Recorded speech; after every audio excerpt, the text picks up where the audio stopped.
नमस्ते मित्रों, कथा निधि चैनल पर आपका बहुत बहुत स्वागत है। हम आज तो प्रतिष्ठित साहित्यकारा कई पुरस्कार सम्मानों से नवाजी गई कुसुम खेमानी जी की कहानी पढ़ने वाले हैं। कहानी का नाम है घोंगा प्रसाद। वाचन करने वाली हूँ मैं, अपर्णा रमेश। घोंगा प्रसाद हमारे नायक का समाज के द्वारा दिया गया नाम है। वैसे उसका असली नाम कृष्ण कुमार है। घोंगा प्रसाद के मन में अपने माँ की कही हुई सीख हमेशा याद रहती।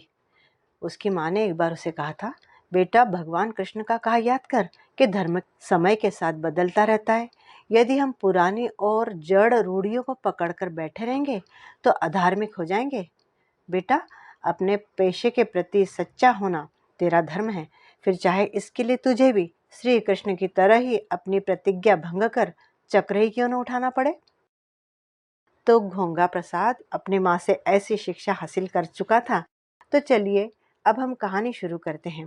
घोंगा प्रसाद। घोंगा प्रसाद समय से पहले ही धरती पर आदम का था। उत्तरा ने जिस तरह अभिमन्यु को पेट में रखकर सिखाया था, पढ़ाया था, उसी तरह उसकी माँ ने भी उसे बहुत समझाया था। देख बेटा, शुकदेव इसीलिए परम ज्ञानी बने क्योंकि वे माँ के गर्भ में 16 वर्ष तक बैठे रहे, और एक तू है कि सतमासीय की तरह कमजोर पैदा होना चाहता है। बेटा, वैसे भी यह दुनिया हम गरीबों के लिए कोई खूबसूरत जगह न होकर कांटों, विषबेलों और दरिंदों से भरा एक ऐसा नरक है जिसमें आना हमारी नियति है, पर जी पाना वह उन ऊपर वालों के हाथ में है जो हाथी दांत की मीनारों में बैठे हैं। बेटा, कहा मान, माँ के अनुभवों को सच जान और मेरे गर्भ के सुरक्षा कवच में कुछ दिन और रह ले। पर क्या नई पीढ़ी ने कभी पुरानी पीढ़ी का कहा माना है जो वह मानता।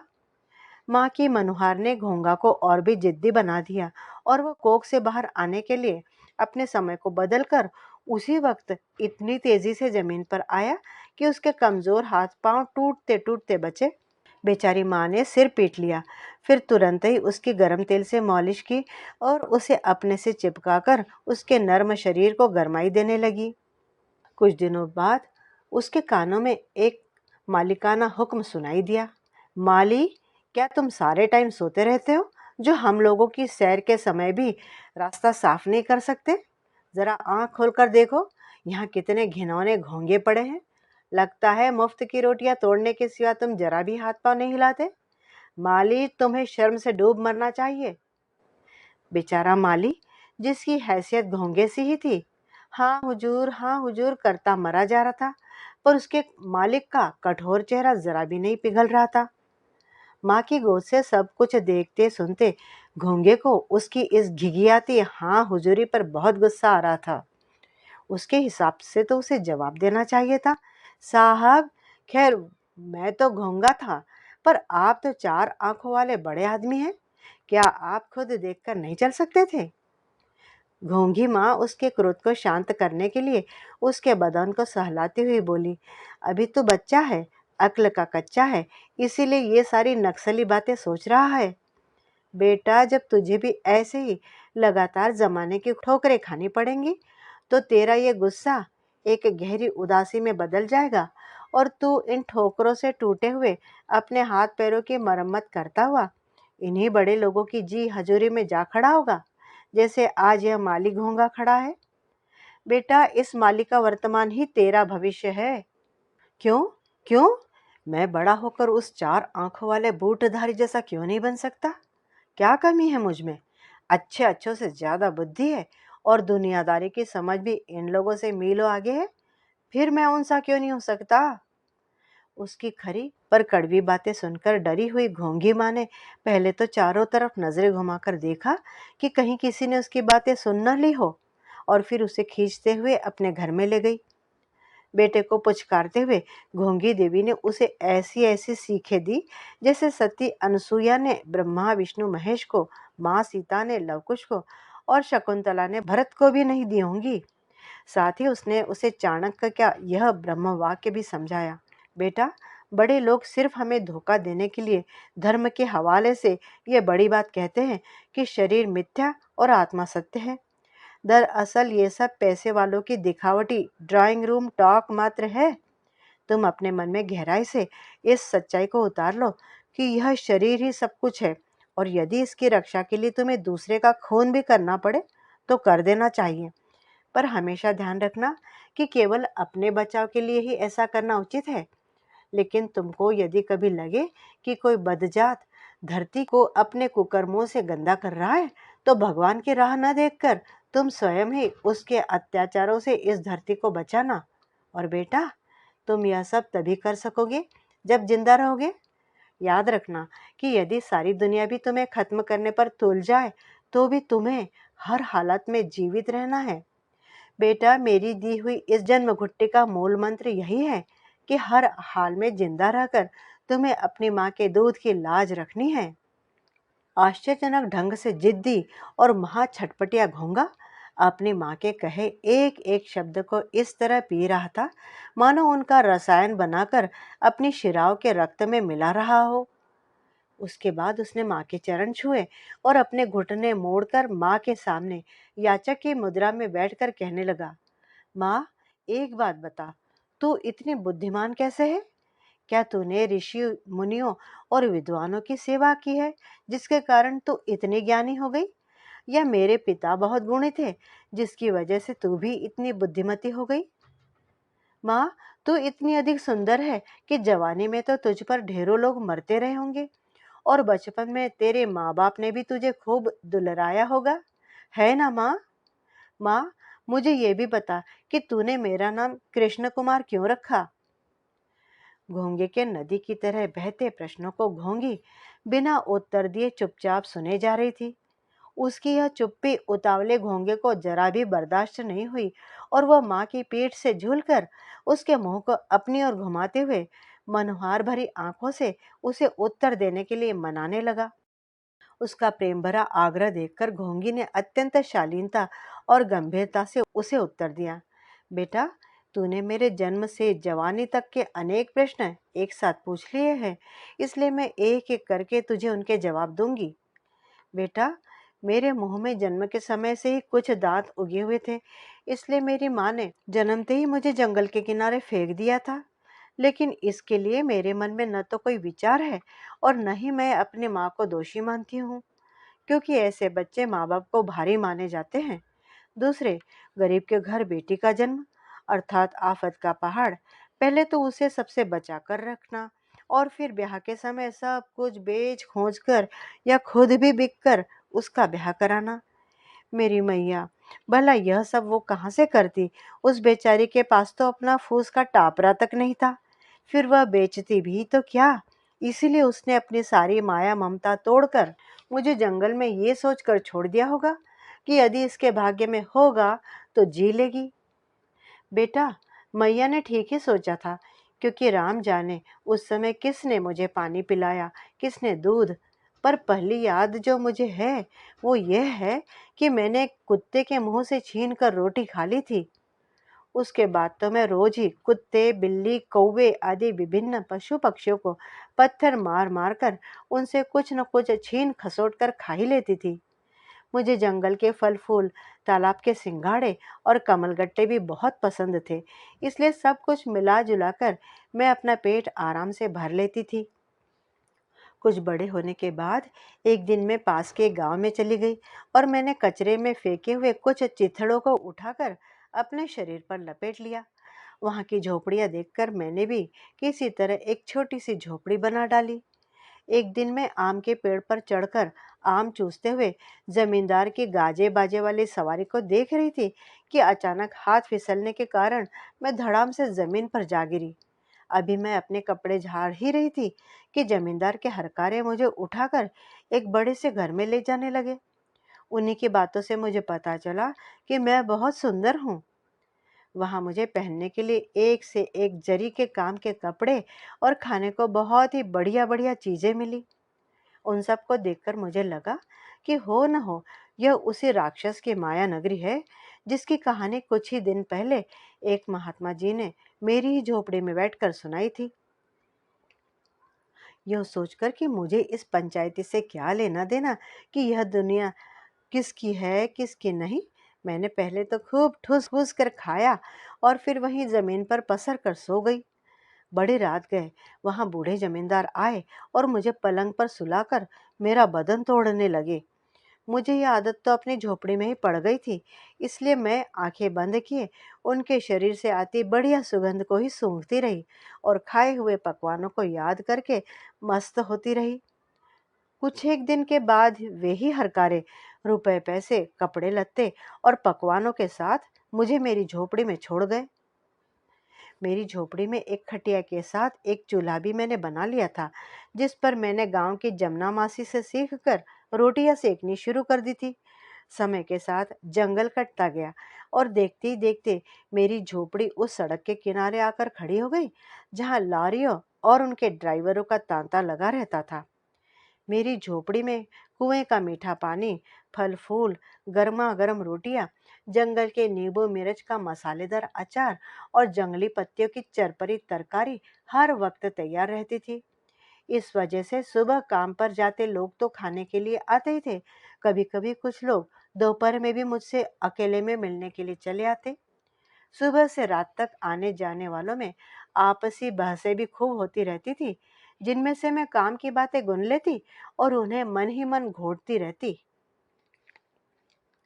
बेटा, तुमने अपने बाप के बारे में पूछा था, तो मैं साफ साफ तो नहीं बता सकती कि तुम्हारा बाप कौन था, क्योंकि मैं कोई रानी कुंती तो हूं नहीं जो कह पाती कि फला बच्चा सूरज का बेटा है, फला हवा का और फला इंद्र का। पर बेटा, तेरी अच्छी बुद्धि देखकर मुझे लगता है कि तू किसी महंत साधु सन्यासी या जमींदार का बेटा न होकर उस कच्ची भीगी मसूम वाले का बेटा है, जो सारी दुनिया का भला करना चाहता था और एक दिन अपनी पीठ में छुरा घुमवा कर मेरी गोद में सिर रखकर मर गया था। बेटा, वह भला आदमी भगवान श्री कृष्ण को बहुत मानता था। कहता था कि शिशुपाल श्री कृष्ण को शूद्र कहकर गालियां देता था, पर श्री कृष्ण ने न केवल इसे स्वीकार किया, बल्कि उन्होंने सूर्यवंश, चंद्रवंश, राजपूत घरानों की तरह ही यदुवंशियों को भी उनके समानांतर प्रतिष्ठित कर दिया। यही सब बातें सोचकर मैंने तेरा नाम कृष्ण कुमार रखा है। घोंगा ने माँ की सारी बातें ध्यान से सुनने के बाद माँ के पैर छूकर कहा, माँ, तू इस धरती की सबसे बड़ी सती है। तूने शरीर से ज्यादा आत्मा को माना, इसलिए तू साक्षात देवी है। माँ, मैं कसम खाकर कहता हूँ कि मैं भी अपने पिता की तरह ही इस धरती को सुंदर बनाने की कोशिश करूंगा। माँ घोंगी ने उसे आशीष देते हुए कहा, बेटा, संभल कर रहना और लंबे समय तक जीवित रहकर अच्छे काम करते रहना। माँ के ये आशीर्वचन सुनते ही घोंगा ने अपने कपड़े झाड़े और सीधा तनकर खड़ा हो गया। उसकी अटेंशन मुद्रा को देखकर लग रहा था कि वह अभी लेफ्ट राइट करता हुआ सीधा युद्ध के मैदान में जा धमकेगा। पूरे साजबाज के साथ जैसे ही घोंगा सड़क की पटरी पर आया, तो तेजी से गुजरती एक बड़ी गाड़ी से किसी ने उस पर जर्दा मिली पान की पीक थूक दी। घोंगा की सतर्कता के कारण उसकी आंखें तो बच गई, पर सारे कपड़ों का सत्यानाश हो गया। क्षोभ से उसका बुरा हाल देखकर ज्ञानी माँ ने उसे कंठ से लगाया और बोली, बेटा, ये तेरी लड़ाई की शुरुआत है। तू कभी भी हार मत मानना और न ही काबिल बनने के बाद इन लोगों को बख्शना। अरे, कपड़ों का क्या है, ला, मैं इन्हें तुरंत तालाब में डालकर धो देती हूँ। दूसरे दिन स्कूल में पहुंचते ही मास्टर जी ने उसे ऐसी हिकारत से नाक भौं चढ़ाकर देखा, मानो कोई कूड़े से भरी गाड़ी आकर उनके सामने खड़ी हो गई हो। उन्होंने झल्लाते हुए उसके सारे कागज पत्तर देखे और फिर ये बड़बड़ करते हुए, सरकार का तो दिमाग ही फिर गया है, जो इन गलीज लोगों को स्कूल में पढ़ने का अधिकार दे दिया है। अरे, ये टूटी हांडी के ठीकरे सिवा ठोकर मारने के किसी और लायक नहीं है। ये बात सरकार समझती क्यों नहीं है? स्वागत की इस शिष्ट अशिष्ट औपचारिकता के बाद उन्होंने कड़ी सीधी उंगली के इशारे से घोंगा को दरवाजे के पास जमीन पर बैठने का आदेश दे दिया। लेकिन वह ठहरा महा इंटेलिजेंट घोंगा, जो अपनी ही शर्तों पर धरती पर आया था और उन्हें पर जी भी रहा था। माँ की कहानी सुनने के बाद से तो उसे दरवाजे के पांव पोछ और बूटों की ठोकरों की पीड़ा भी नहीं व्यापती थी। न उसे गर्मी लगती थी, न ठंड, न भूख, न प्यास। उस पर तो बस जुनून की तरह एक ही धुन सवार थी कि बिना समय गवाए उसे जल्दी से जल्दी पढ़ लिख कर बड़ा आदमी बनना है। वह और भी मजबूती से अपने कदम रखता हुआ अपने लक्ष्य की ओर बढ़ता जा रहा था। छात्रवृत्ति, छात्रवृत्ति और छात्रवृत्ति, अर्थात हर क्षेत्र की छात्रवृत्तियां उसे पग पग पर मिलती रहती थी। बावजूद शिक्षकों और क्लासमेट्स के घोर विरोध के उसका कला, क्रीड़ा और पढ़ाई में अव्वल आकर हर वर्ष विजय चौकी के उच्चतम पायदान पर खड़े होकर मेडल ग्रहण करना लाजिमी था। क्लास के दोस्तों की दूर दूर छी छी का भी उसने एक सकारात्मक उपयोग ये कर लिया था कि वह फैल फितूरी और मौज मस्ती का अपना सारा समय लाइब्रेरी में बैठकर बिताने लगा था।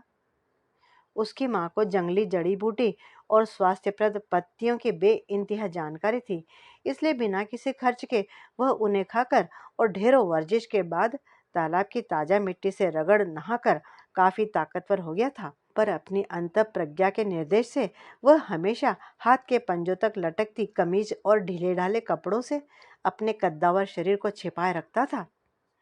ऐसे में स्वाभाविक ही था कि दूसरे आज भी उसे एक पिल पिल घोंघा ही समझते थे। उसमें भलमनसाहत कूट कूट कर भरी हुई थी। उसकी साधुता की तो ये स्थिति थी कि एक दिन सुबह जब वह सूटेड बूटेड होकर माँ के हाथ से दही चीनी खाकर मेडिकल के इंटरव्यू के लिए जा रहा था, तो एक आलीशान अट्टालिका से बच्चे के मलमूत्र से सना गंदा डायपर उसके सिर पर आकर गिरा। उसने जब गर्दन उठाकर ऊपर देखा तो उसे खिड़की में एक गरीब नौकरानी का सहमा हुआ चेहरा दिखाई पड़ा। उसकी इस बेजा हरकत पर शोर मचाना तो दूर, उसने बिना एक शब्द कहे उस गंदगी को कूड़े के बिन में डाला और वापस आकर फिर से नहा धोकर तैयार हो गया। समयाभाव के कारण उसे टैक्सी के किराए का खमियाजा भी भरना पड़ा, लेकिन उसे इसका मलाल नहीं था, क्योंकि कुछ न कहकर उसने एक गरीब की मदद ही तो की थी। अपने जन्म से ही सबको चौंकाते घोंघे ने इस बार तो चौंकाने के सारे रिकॉर्ड ही तोड़ दिए। पूरी दुनिया के सैकड़ों अड़ंगों के बावजूद उसके अंकों ने मेडिकल कॉलेज में एक नया प्रतिमान स्थापित कर दिया, जिसकी चर्चा पूरे शहर में यूं हो रही थी, शेड्यूल कास्ट के एक घोंघे के ऐसे नंबर हो ही नहीं सकता, इसमें जरूर कोई गड़बड़ है। देखना, अंत में घोंघे का नाम लिस्ट में सबसे नीचे पड़ा मिलेगा। पर पर ऐसा हुआ नहीं और घोंघा वहीं का वहीं शिखर पर जमा रहा। हालांकि यह हकीकत सबकी आंखों में कांटों से चुभ रही थी, पर सब निरुपाय थे। अंत में उच्च तंत्र ने षड्यंत्र कर उसे एक ऐसे सरकारी अस्पताल में डाल दिया जहां उसका विकास असंभव और पतन अवश्यंभावी था। पर तेज तर्रार घोंघा वहां भी कुछ ही दिनों में अपने अधिकांश सीनियर्स की असिस्टेंटशिप करके उनके ज्ञान, अनुभव और चालबाजियों तक से पूरी तरह वाकिफ हो गया। परिश्रमी, मेधावी और कर्मठ घोंघा ने सारे सर्जन सहायता लेना पसंद करते थे, क्योंकि वही एक था जिसकी सारी मेहनत को वे बिना कुछ दिए ही आराम से अपने खाते में डाल सकते थे। हालत यह थी कि मेहनत सारी उसकी और पैसे सारे उनके, पर घोंघे को इसमें कोई आपत्ति नहीं थी। उसे आपत्ति इसमें भी नहीं थी कि उसके सीनियर्स गरीबों के सारी सुविधाएं अपने पैसे वाले मरीजों पर खर्च कर लेते थे। उसे सिर्फ और सिर्फ इस बात पर आपत्ति थी कि ये डॉक्टर जानबूझकर अपनी लापरवाही और लालच से अधिकतर गरीब मरीजों को या तो अपाहिज कर देते थे या मार डालते थे। घोंघा अस्पताल में हर वक्त यह चौकसी करता रहता कि कहीं किसी गरीब की जान लेने का इंतजाम तो नहीं हो रहा है, क्योंकि नई दवाइयों को पास के केमिस्ट को बेचकर उससे एक्सपायरी तारीख की दवाइयां इकट्ठी करने में वहां के अधिकतर डॉक्टर माहिर थे। गरीबों को जानबूझकर महंगी दवाइयां लिखकर देना और दुकानदार की मिली भगत से मोटा कमीशन खाकर उन्हें घटिया दवाइयां खिला देना वहां के हर डॉक्टर का जन्म सिद्ध अधिकार था। घोंघा अपनी सीमाएं जानता था और वह उन तमाम नराधम डॉक्टरों की नीचताओं को भी सुबह से शाम तक बर्दाश्त करता रहता था। लेकिन जब कभी वह किसी गरीब की अंतःशिरा में एक्सपायर्ड ग्लूकोज या ऐसी दूसरी दवाइयां चढ़ता देखता तो उसका खून खौल उठता। वह जब झल्लाकर झटके से उसकी नसों से बटरफ्लाई निकाल फेंकता तो नासमझ मरीज और चोर नर्स दोनों चिल्लाने लगते। नर्स उसका गुस्से में लाल चेहरा और फटी आंखें देखकर वहां से डर कर भाग जाती और असहाय मरीज दीनता से उसे देखता रहता।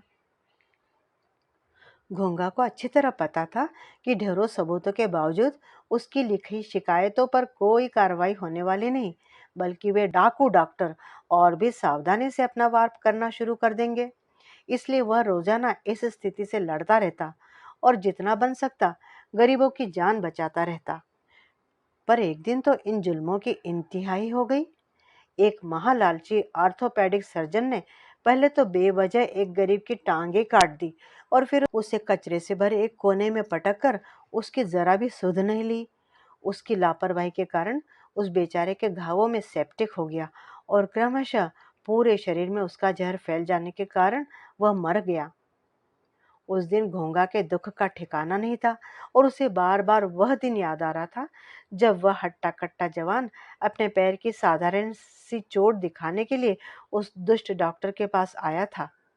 घोंगा उस जवान किसान की अकाल मृत्यु पर उसकी माँ, बीवी और छोटे छोटे बच्चों का मर्मांतक रोना देखकर किसी दूसरे के पाप कृत्य के कारण घटी इस दुर्घटना से इस कदर ग्लानि से भर गया कि अपनी रातों की नींद गंवा बैठा। उसकी घबराहट नुमा बेचैनी बेकाबू हो रही थी। हर क्षण उसे लगता समर शेष है। नहीं, पाप का भागी भागी केवल व्याध जो तटस्थ है, समय लिखेगा उनका भी इतिहास। अब उसे न अपने कपड़े लत्तों का होश था और न ही बढ़ी हुई दाढ़ी और बालों का।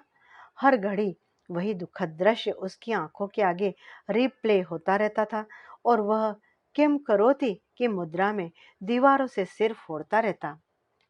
एक दिन सुबह की उजास फूटने के पवित्र क्षण में उसे आत्मदर्शन हुआ और उसे माँ घोंगी के कहे वचन आकाशवाणी की तरह सुनाई पड़े। बेटा, बापू की अहिंसा को सही अर्थों में गुन कर समझ। जैसे कोई प्राणी यदि भयंकर यंत्रणा भोग रहा हो तो उसे मुक्ति देना उचित है, वैसे यदि कोई व्यक्ति दीमक की तरह पूरे समाज को चाट रहा हो तो उससे भी इस धरती को मुक्त कर देना एक पुण्य कार्य ही है बेटा। भगवान कृष्ण का कहा याद कर कि धर्म समय के साथ बदलता रहता है। यदि हम पुरानी और जड़ रूढ़ियों को पकड़कर बैठे रहेंगे तो अधार्मिक हो जाएंगे। बेटा, अपने पेशे के प्रति सच्चा होना ही तेरा धर्म है, फिर चाहे इसके लिए तुझे भी श्री कृष्ण की तरह ही अपनी प्रतिज्ञा भंग कर चक्र क्यों न उठाना पड़े। इन तेजस्वी वचनों से घोंगा का आत्मबल आकाश छूने लगा और मन ही मन माँ को प्रणाम कर वह पुराने दिनों की तरह ही सज धज कर अस्पताल जा पहुंचा। संयोग से आज वही आर्थोपेडिक सर्जन एक अमीर आदमी के ऑपरेशन की तैयारी में व्यस्त थे। उसे देखते ही वे खुश होकर बोले, के मतलब कि कृष्ण कुमार, अच्छा हुआ कि तुम आ गए। सारी तैयारी हो चुकी है, तुम भी झट से तैयार होकर आ जाओ, हमें तुरंत ही ऑपरेशन करना है। बड़े आदमी का ऑपरेशन सफलतापूर्वक करने के बाद डॉक्टर साहब उनसे एक बड़ी रकम ऐंठ कर लौट आए और नोटों से भरे बैग को बगल में रखकर चुस्कियां लेते हुए आनंद से चाय पीने लगे। घोंगा प्रसाद ने इसे मंगल मुहूर्त मानकर डॉक्टर साहब के मिजाज के अनुकूल ही एक मीठी धुन गुनगुनाते हुए उनके पैरों पर हल्के हाथों से कोई ऐसा रसायन मल दिया कि वे पैर खुजा खुजा कर बेहाल होने लगे। उनके छटपटाते बदन को सहलाने के बहाने उसने उनके बाकी अंगों पर भी रसायन लगा दिया, जिसके लगते ही डॉक्टर साहब का पूरा शरीर जलने लगा और वे जोरों से चीखने लगे, अरे मैं मरा रे मरा, कोई बचाओ मुझे। कृष्णा बेटा, प्लीज तुरंत मुझे एक कंपोज का इंजेक्शन लगा दे और मेरे पूरे शरीर पर आइस पैक्स रखवा दे। बेटा, जरा जल्दी करो। यस सर, यस सर करते हुए घोंगा प्रसाद ने राम जाने उन्हें कौन सा इंजेक्शन दिया कि उन पर बेहोशी छाने लगी। उनकी तंद्रिल अवस्था देखकर घोंगा ने उन्हें सलाह दी, सर आप ऑपरेशन टेबल पर लेट जाइए, उसके ठंडे स्टील से आपको आराम मिलेगा और आइस पैक्स लगाने में भी सुविधा रहेगी। यह मनभाती सलाह सुनते ही डॉक्टर साहब तुरंत घोंगा के सहारे से टेबल पर लेट गए और कृष्णा बचाओ जाप करने लगे। घोंगा प्रसाद ने इसे सही और शुभ समय जानकर उन्हें तुरंत ही क्लोरोफॉर्म सुंघा दिया और उनके पूरी तरह अचेत हो जाने के बाद कोने में रखी हुई अपनी हॉकी स्टिक उठाकर उनके दोनों घुटने तोड़ दिए। घोंघा के हिसाब से तो उस राक्षस के पापों की यह एक बहुत ही छोटी सजा थी। उन्हें उसी हाल में छोड़कर वह सफल ऑपरेशन के बाद ऑपरेशन थिएटर से बाहर निकलते सर्जन की तरह मुस्कुराते हुए बाहर आया और आत्मविश्वास और शांति से भरे हल्के कदम भरता हुआ घर चला गया। गूंगा प्रसाद उर्फ कृष्ण कुमार पर जब कई दिनों बाद इंक्वायरी बैठी तो उसे न केवल बाइज्जत बरी कर दिया गया बल्कि उसका स्थानांतरण एक बड़े अस्पताल में ऊंचे पद पर कर दिया गया। सत्यवादी और धार्मिक घोंगी माँ के पूछने पर घोंगा ने बिना काट छाट किए उसे सारी सच्चाई बताकर कहा, माँ, इन दुष्टों के साथ काम करते करते मेरा फुल प्रूफ बदमाशी सीख लेना साधारण सी बात थी। ये बात और है कि मैं कभी भी इन हथकंडों को अपनाना नहीं चाहता था। लेकिन माँ, मैं तुम्हारी कसम खाकर कहता हूँ कि अपने इस काम से मुझे किसी भी प्रकार की ग्लानि नहीं है, बल्कि पुण्य बोध हो रहा है। साथ ही ये सोचकर अच्छा भी लग रहा है कि कम से कम मैंने एक अत्याचारी के बोझ से तो इस धरती को मुक्त किया। माँ ने उसके सिर पर हाथ फेरकर उसे आशीर्वाद देते हुए कहा, बेटा, सुना है कि बहुत बहुत साल पहले कृष्ण भगवान ने भी अपने शिष्य अर्जुन को कहा था, पापियों का नाश करना अधर्म नहीं, धर्म है। चल बेटा, हम लोग गांव के कोने वाले मंदिर में चलकर श्री कृष्ण जी से प्रार्थना करते हैं कि वे तेरी बुद्धि सदा ऐसी ही रखें। उस समय मंदिर में आरती हो रही थी। हठात गंगा प्रसाद को लगा कि कृष्ण भगवान उसे अपने अभय हस्त से आशीर्वाद दे रहे हैं। प्रश्न है कि क्या उस अपड़ माँ ने अपने बेटे का नाम यूं ही कृष्णा रख दिया था, या वह जानती थी कि एक दिन उसका घोंघा भी श्री कृष्ण की तरह ही परित्राणाय साधूनाम विनाशाय च दुष्कृताम धर्म संस्थापनार्थाय संभवामि युगे युगे को पुनः प्रतिष्ठित करेगा। मित्रों, हमारी कहानियाँ पूरी हुई। अब बताइए, क्या आपको कहानी अच्छी लगी? अच्छी लगी हो तो लाइक कीजिएगा।